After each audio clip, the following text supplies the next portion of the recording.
everybody. Welcome to the Chasing Frets podcast. My name is Jason Shadrick. I'm associate editor of Premier Guitar, and I'm here with one of my former colleagues, but now kind of a current colleague, Andy Ellis. How you doing, Andy? I'm doing well, Jason. And hey, everybody, it's really exciting to be a part of this podcast.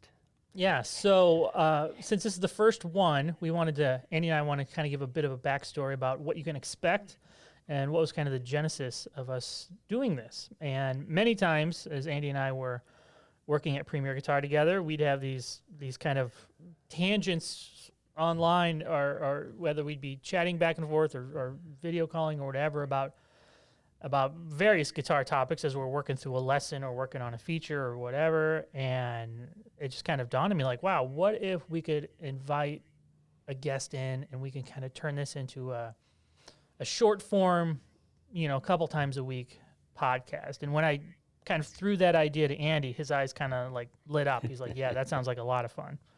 It does. For me, Jason, I know that we are cut from the same cloth, even though we're very different ages. And that is that we play guitar as a lifetime pursuit. And if we bring guitarists into this podcast who also have guitar playing as their lifetime pursuit, and we just pick their brains and ask them all the questions that we as lifers want to have answered, Right. It's $1 million education, and guess what? We get to do it and we get to share it. Yes, as I remember one of the first times you and I hung out, one line that kind of stuck in my mind all those years ago is that we're getting the best as guitar journalists, we're getting the best education money cannot buy. Because we get to hear directly from like our guest this week, Tommy Emmanuel or Charlie Hunter, or all the people you've interviewed over your career, and same with me. We get to hear firsthand kind of how they do what they do in their own words. So we are super happy to bring a bit of that now to everybody. So we're going to do 3 episodes a week, Monday, Wednesday, Friday. And we're going to alternate. We're going to rotate the co-hosts a bit. It's going to be me every week.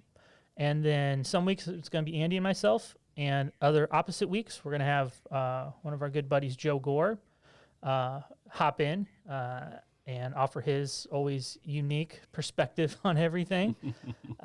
So that's kind of going to kind of be the lay of the land as far as we're going forward. But we could not think of a better way to kick this podcast off than bringing in Tommy Emmanuel for our first week. And even on, I can't remember if we got this on one show or on one of these episodes we recorded with Tommy, or if it was just kind of in between. But he brought up right away that time in the early 90s when you met up with him at a recording studio in L.A. Oh, that's right. Yeah, he was recording The Journey, his debut album. And I was sent down by Guitar Player magazine to do an interview and lesson with Tommy. And he was emerging at the time. And since then, he has had the most amazing career. And I think it's safe to say that he is the best known solo guitarist on the planet because his music speaks beyond to other guitarists. It certainly speaks to other guitarists, but beyond that, it speaks to audiences of all ages. He is a consummate entertainer. Yeah. As you'll see and Or hear yes. in this podcast, because he is so entertaining. You're in for a great ride. Yeah, when we called him up, he had a guitar in hand ready to go. And I feel like you could probably call him up almost any time of the day and he will be having guitar in hand. So today's episode, we are going to focus on, you mentioned his solo guitar abilities, of course. We're going to focus on that, and he's going to kind of break down the nuts and bolts of how he approaches it, how he approaches tunes, how he, technique-wise, what he gets into, and even some of the more difficult tunes he's had to arrange. He said Day Tripper was probably the hardest tune he'd ever had to arrange. So we hope you enjoy this, and we'll be back later this week with a couple more episodes. All right, see y'all.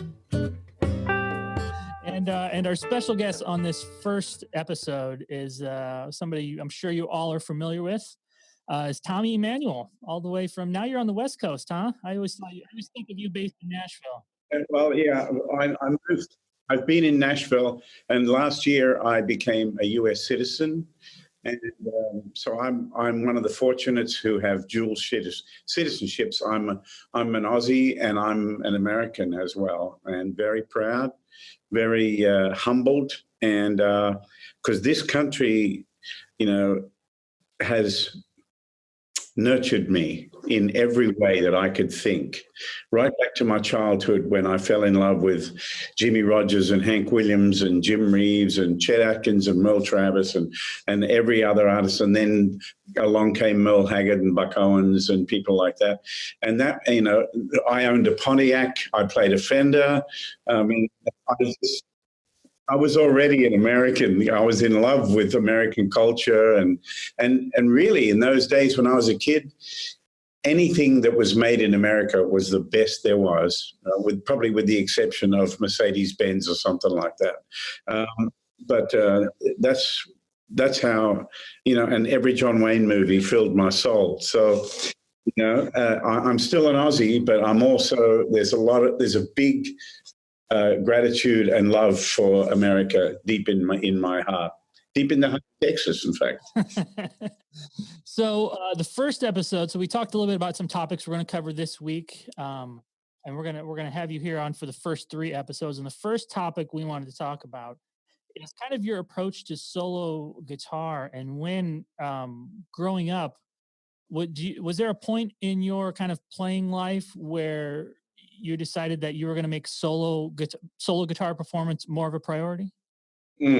Well, I could already play quite a few of the Chet Atkins and Merle Travis tunes. By the time I was about 10, 11, 12, around that age, I could play Windy and Warm, Freight Train, 9-Pound Hammer, all those tunes. And then, of course, I heard Doc Watson a little later, and I learned Deep River Blues and all those things. But I was always playing in bands, but backstage I was jamming away solo all the time. And people would say, why don't you do that on stage? And I'm like, oh, well, nobody does that but Chet or Leo Cotter or whatever, Anyway, I started in my late 20s, early 30s, I started to branch out and do solo shows in clubs that would normally have a band. And because I played with some balls, it wasn't like a folk club atmosphere. It was rock and roll, and I realized then that's all I have to do. I just have to rock the house and groove and find the right songs and all that sort of stuff. And people will come and see me whether I'm playing with a band or an orchestra or what, doesn't matter. So what I did was I had a band, and I had pretty successful albums, one after the other. And I would go out and tour with the band, and then I would go back to where I'd been and play solo. And well, the difference was I didn't have to pay 20 people, crew, the band, and all that. Yeah, and I could invest the money that I made in, a new Fender amp or a good manager and stuff like that. So, when I'd come out to sign autographs after the show, people were always saying to me, it was great, love the band, love the show, blah, blah, blah. But the best part of the show was when you just played on your own. And I took that to heart, and that's just people's taste too, So as much as I love playing in a band, there's no greater thrill than going out and playing to 2,000 people, and it's just you and your guitar and your songs, and that's it, And I never feel the weight of the world on me as a solo player because I'm too busy having too much fun. I enjoy playing just on my own, and so what's going on in my brain and in my body and soul when I'm playing is that I am a band, even though it's just one person. I'm always thinking like a band. And when I write songs, I never assume I'm just writing a song for me to play on stage or whatever. I'm always thinking like I'm writing a song for a singer and a band. And so that all that is in here, So if I play, say for instance, if I play a groove like this,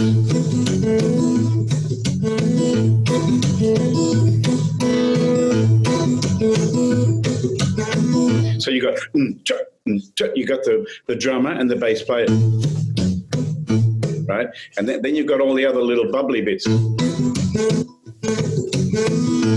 right? Then I bring the melody and the singer.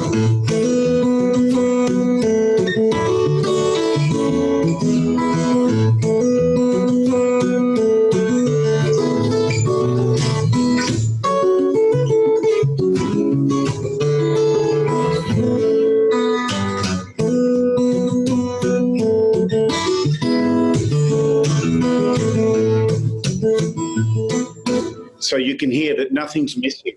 You know what I mean? I'm not looking for something else to join in. It's all there. And so that's kind of how I move. I move as a group. When you compose, and you talked about bringing that singer in, you know, and you gave us the groove, a very funky, nice funky groove. Then you brought the singer in, which of course was your melodic line. And the harmony singers, like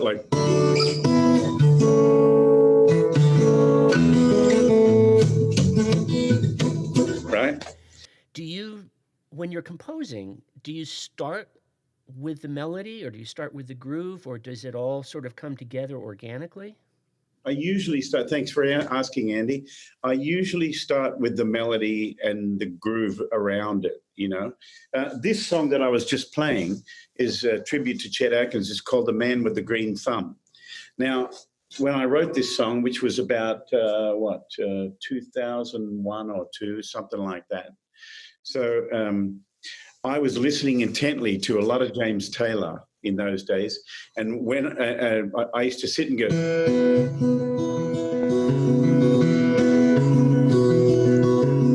even the old folks never knew. You remember Copper Line, right? So, and the song kept haunting me and like grabbing me. And I started to think like, what is it about this song that's really got me? And what it was that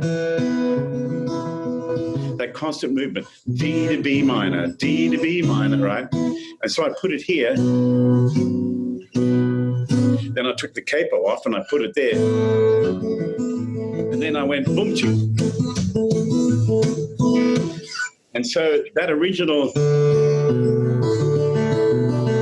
I thought, God, that is so beautiful with that constant moving. So I put it there. And then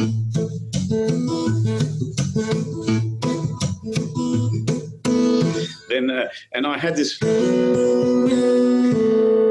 kind of Appalachian sound, Irish sound.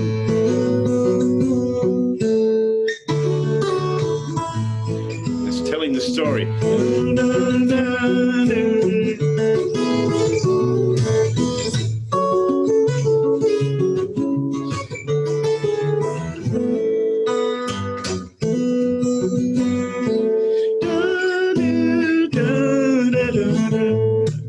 And it took me about an hour to write that song. It just came all pouring out of me. Once I got that thing going. The other thing I want to tell you is that I knew it was about Chet because he's the man with the green thumb. In other words, a person who has a green thumb, every seed they plant blossoms, right? And that's the kind of guy Chet was. You know, anybody who came in contact with him, their life got better. They learned, they blossomed, you know. That's the kind of guy he was. And the other thing is there's a little Merle Travis quote in the first bar of the bridge. See, that's the opening phrase of Saturday Night Live. Okay? Because Chet said to me one time, I would be looking at the rear end of a mule if it wasn't for Merle Travis. So, you know, in other words, he'd be out plowing the field. And so I figured, you know, I can't write a song about Chet without putting Merle in there somehow.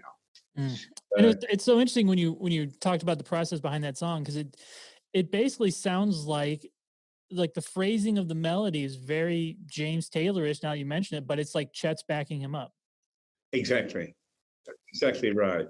And of course, James Taylor, not only phenomenal songwriter and everything, great arranger, great guitar player, everything. But his music has an element of Celtic underbelly kind of thing. A lot of his stuff is very Celtic, Scottish, and Irish, you know. And I love that about him. So I try to do the same thing. I try to let that Irish and Scottish influence seep into me and come out in my music, you know, because some of my favorite players, you know, a guy like Martin Simpson, that they've grown up with that sound. It's in their blood. And it's in mine too, you know. But I've just got that great influence of the English rock and roll, the Beatles, and then you've got Celtic music, and then you've got country music from America and bluegrass music, which comes from Ireland anyway. So it's a beautiful blend of all those things. Yeah. So mentioned about how kind of your composing method is when it comes to solo guitar. When it comes to learning a tune, because there have been many instances of you just kind of almost reinventing for some people tunes that they've known and love. What's kind of your technical approach to that? Do you do the melody first and then find a rhythm and groove that supports it, or? First of all, I only do covers if I really love the song and if I think I can interpret it that would do the composer justice, kind of thing. You know, that's why some people just shouldn't play Imagine, you know, because that song means so much. And some people do, you know, and I had a go at it. I love it so much. I think what I've learned in my life is that when you're playing a cover, you better be respectful to the melody and the composer. You know, Chet always drummed it into me, you know, play the melody as the composer intended. Don't just throw it out there because you've got abilities to be able to play it willy-nilly in any style, blah blah blah. Now, when I play Somewhere Over the Rainbow, I'm still singing it. Somewhere over the rainbow, way up,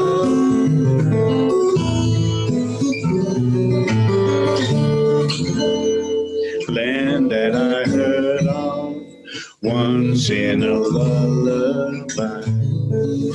One day I'll wish upon a star and wake up where the clouds are far behind. See, I'm copying a singer, and I just do that naturally.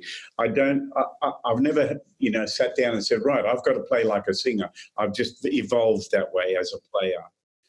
So, and then songwriting, let's go to Lady Madonna, for instance. The funny thing is that people are always suggesting to me, because they know better than me, so they think, they say, oh, you should do a version of blah, blah, blah. You should do this, you should do that.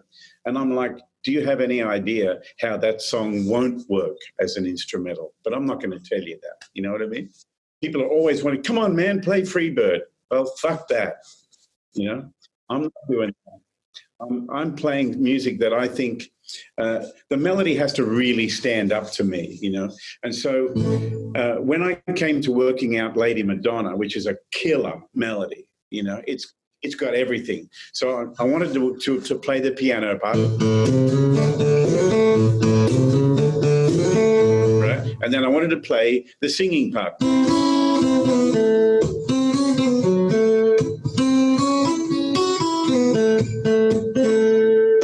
So what I had to do was put the two together, and then I had to work that out really slowly, bar by bar, because it's two separate moves. So at a snail's pace, at a student's pace, this is what Lady Madonna might sound like.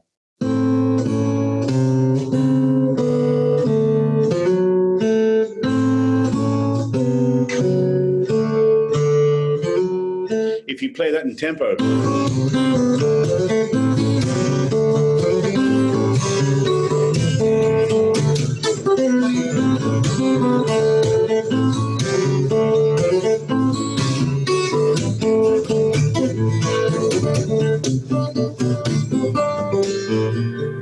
See, so technically, I'm not thinking about all those moves I just made because I've already practiced them. My hands know what they're doing. So as soon as I start to play it, I'm the band, and I'm backing the singer who's singing it with feeling. So, Lady Madonna, children at your feet, wonder how you managed to make it. Who finds the money when you pay the rent?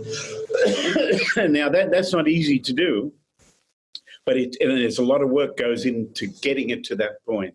But it's really worth it, because now the technique of doing it is invisible. All you're hearing is the music and the groove and what the singer's doing, and it all works, you know. How do you keep track of your process? So let's say Lady Madonna. Yeah. You said a minute ago that, one of your songs came to you in an hour, but something like this must take many, many hours. Definitely. I mean, I think the song that took the most amount of time was Day Tripper, because I had to get...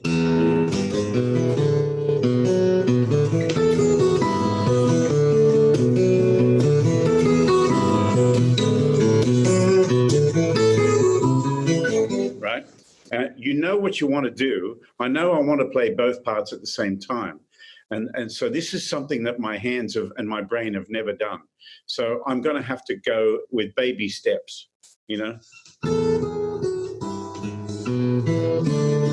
Like slower than that. And then eventually, basically, it's like in three parts. First of all, you work out all the fingering and the positions, and then you go over it and over it and double check that you've got everything absolutely right. When you're certain of that, then you switch and you go to practice mode, and you don't play anything else but those new skills that you've learned, because not music yet. You've learned skills. You practice and practice and practice and practice and keep practicing until the skill slowly becomes music. And then you stop thinking about what you've trained your hands to do, and you start listening to the music and pouring your personality and your emotion and all that into it. But what most people don't say, and this is the absolute God's truth, is that when you're learning something new, it's not music yet, it's skill. When you practice those skills enough and your brain and your hands are in total coordination with concentration, then the music arrives. And that's a great day. The sun shines, the bird sings. That's where I live, because I'm waiting for that moment. Does it come in a moment that you just go,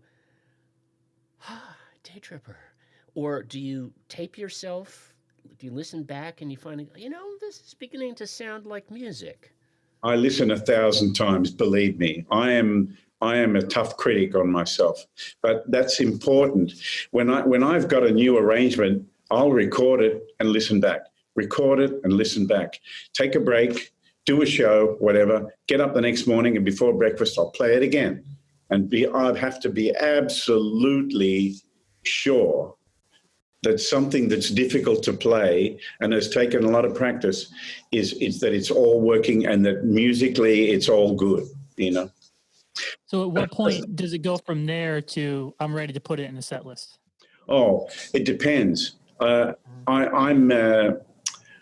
I'm pretty extreme in that area. Like some songs I've written in the bus on the way to a show, and I've played it at the show that night. And then there are other pieces, like, for instance, let me do something really dangerous for you. Yay! Yeah. Hooray! We laugh at danger. I practiced this for almost a year before I played it on stage. So check this out.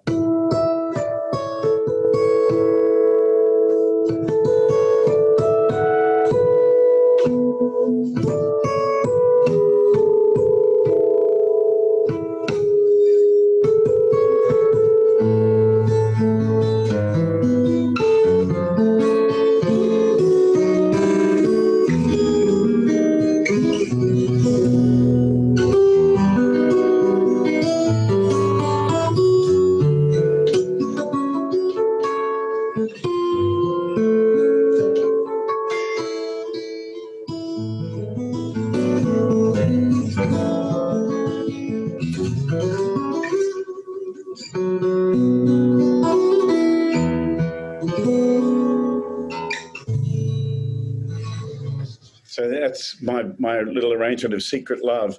It's dangerous because you can't afford to miss one of those harmonics, you know. And they've got to ring on. And if it's not perfect, then you can't do it because you're totally naked, you know, you're exposed. And I quite often tell people, you know, you need to practice a lot more because when you're on stage, you better be okay about being naked because everything is exposed, including your abilities, your arrangements, your sound, your technique. Everything is amplified. Yeah. So, you know, you got to suck it up and get out there. But you got to, if you put the work in, you can strut out there like the barnyard rooster and start crowing. Well, Tommy, I couldn't think of a better way to launch this podcast than to have you as a guest. And thank you for all your insights and stories on this. We're looking forward to having you again the rest of this week. Oh, right. So, yeah. Thanks a lot, Jason, and thanks, Andy. It's been a joy to talk to you about my favorite subject, playing the guitar. Cool. All right. Well, thanks everybody for tuning in, and come back on Wednesday when we'll have Tommy back and we'll be talking all about Chet Atkins. Thanks a lot.